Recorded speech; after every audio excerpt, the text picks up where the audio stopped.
अब जब हम चार्ज की बात कर रहे हैं तो इलेक्ट्रिक करंट भी एक टॉपिक आता है। तो इलेक्ट्रिक करंट क्या होता है? करंट और चार्ज में बहुत बच्चे कंफ्यूज हो जाते हैं। तो चार्ज हमने अभी पढ़ा कि किसी बॉडी पर कितना चार्ज है। एक बॉडी पे एक चार्ज होता है इलेक्ट्रोस्टैटिक फोर्सेस की वजह से। ट्रांसफ़र ऑफ इलेक्ट्रॉन्स जो है एक बॉडी पर चार्ज क्रिएट करता है। लेकिन करंट क्या होता है?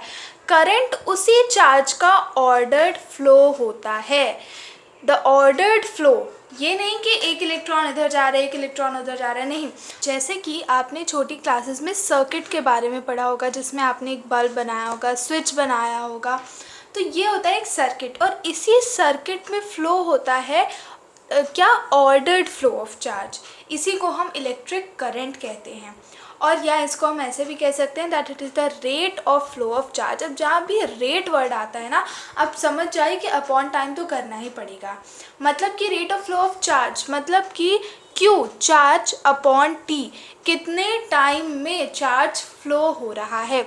और इसको I क्या होता है? हमारा इलेक्ट्रिक करंट। हम यहाँ पे अगेन यहाँ पे एक वेरिएबल यूज़ करते हैं that is I।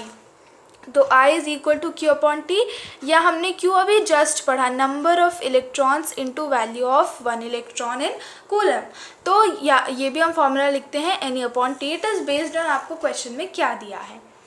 And SI unit of current is C upon S। कैसे आया भाई? Q का हमारा क्या होता है? C, टाइम का होता है हमारा सेकेंड, तो C upon S coulomb per second, और एम्पियर या फिर A।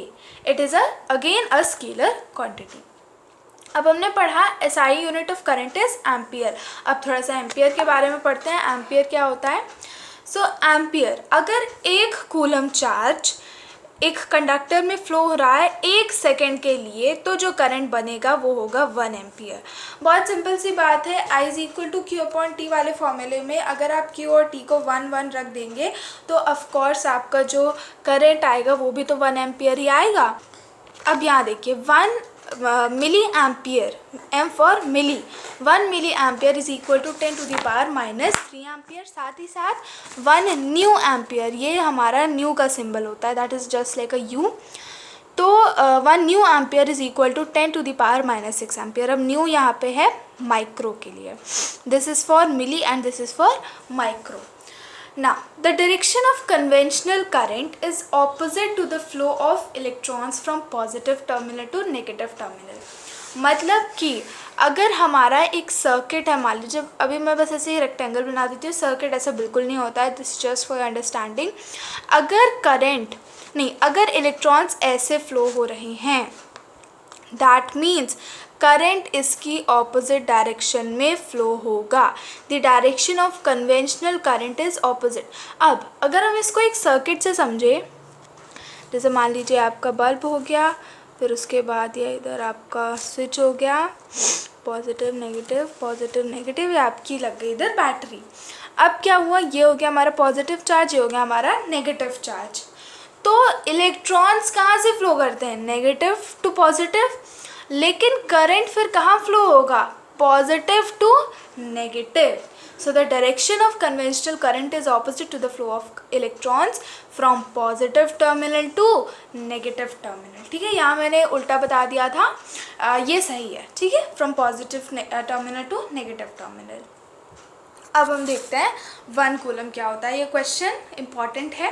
1 कूलम क्या होता है? तो जैसे हमने 1 एम्पियर पढ़ा था, ऑलमोस्ट वैसा ही 1 कूलम है। जब कूलम क्या होता है? Q, तो Q is equal to 1 coulomb is defined as the charge transported by current of 1 ampere. मतलब कि चार्ज को हमने क्या लिख दिया? Q is equal to I into T। I is equal to Q upon T, तो Q is equal to I into T। तो 1 coulomb of charge is transported by a current of 1 ampere in 1 second। 1 ampere के current into 1 second, this is our 1 coulomb।